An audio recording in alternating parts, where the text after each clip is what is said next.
तो आपका बहुत बहुत स्वागत है हमारे चैनल भगवद गीता ज्ञान में। हमारे चैनल को लाइक कीजिए, शेयर कीजिए और सब्सक्राइब करना बिल्कुल ना भूलें। आशा है आप सब लोग कुशल होंगे। तो आज हम श्री कृष्ण के जीवन की एक सीख के बारे में जानेंगे। उन्होंने हमें एक बहुत ही अच्छी सीख दी है। अगर हम अपने जीवन में सफल होना चाहते हैं तो हमें इस सीख को अपने जीवन में ज़रूर अपनाना चाहिए। तो चलिए जानते हैं उस सीख के बारे में एक कहानी के ज़रिए। महाभारत युद्ध शुरू होने वाला था। कौरव और पांडवों की सेनाएं आमने सामने खड़ी थी। युद्ध शुरू होने से ठीक पहले पांडवों के बड़े भाई युधिष्ठिर ने अपने अस्त्र शस्त्र रथ पर रख दिए। युधिष्ठिर अपने रथ से नीचे उतरे और पैदल ही कौरव सेना की ओर चल दिए। युधिष्ठिर को कौरव पक्ष की ओर जाते देखकर भीम और अर्जुन ने पूछा कि भैया आप कहाँ जा रहे हैं। युधिष्ठिर ने भीम अर्जुन की बात सुनी लेकिन कोई जवाब नहीं दिया। सभी पांडव डर गए और सभी को ऐसा लगने लगा कि कहीं युधिष्ठिर कौरवों के सामने समर्पण न कर दें।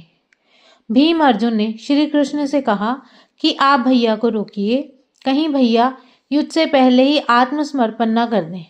कौरव सेना के लोग भी आपस में बात करने लगे कि धिक्कार है युधिष्ठिर पर, अभी तो युद्ध शुरू भी नहीं हुआ और ये समर्पण करने जा रहे हैं। कोई समझ नहीं पा रहा था कि युधिष्ठिर आखिर क्या करने वाले हैं। श्री कृष्ण ने अर्जुन से कहा कि मैं जानता हूँ भैया क्या करने जा रहे हैं, आप सभी कुछ देर धैर्य रखें, विचलित ना हो। युधिष्ठिर कौरव पक्ष में भीष्म पितामह के सामने पहुंच गए और हाथ जोड़कर खड़े हो गए। दूर से देखने पर सभी को ऐसा लग रहा था कि युधिष्ठिर ने भीष्म पितामह के सामने समर्पण कर दिया है, युद्ध से पहले ही पराजय स्वीकार कर ली है। लेकिन सच्चाई ये नहीं थी।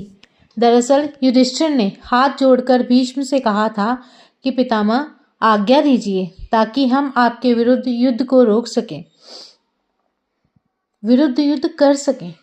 भीष्म पिता युधिष्ठिर की इस बात से बहुत प्रसन्न हुए। भीष्म ने प्रसन्न होकर कहा कि अगर तुमने आज्ञा नहीं मांगी होती तो मैं क्रोधित हो जाता, लेकिन तुम आज्ञा मांग रहे हो, इससे मैं बहुत खुश हूँ। मैं तुम्हें विजय श्री का आशीर्वाद देता हूँ।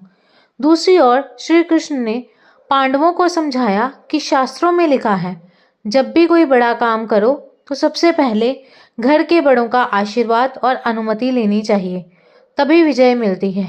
युधिष्ठिर यही काम करने गए हैं। भीष्म के बाद युधिष्ठिर द्रोणाचार्य के पास पहुंचे और उन्हें प्रणाम करके युद्ध करने की अनुमति मांगी। द्रोणाचार्य ने कहा कि मैं बहुत प्रसन्न हूँ और मैं तुम्हें आशीर्वाद देता हूँ कि तुम्हारी विजय हो। तो इस किस्से से हमें दो सीख मिलती हैं। पहले ये कि हम सभी जब भी कोई बड़ा काम शुरू करें तो सबसे पहले घर के बड़ों का आशीर्वाद लेना चाहिए। दूसरी सीख ये है कि कभी भी जो दिखाई दे रहा है उसे सच ना माने। जब तक पूरी बात नहीं मालूम होती है तब तक किसी नतीजे पर नहीं पहुंचना चाहिए। तो ये थी श्री कृष्ण की सीख जो हमारे जीवन को बदलने में बहुत सहायता कर सकती है।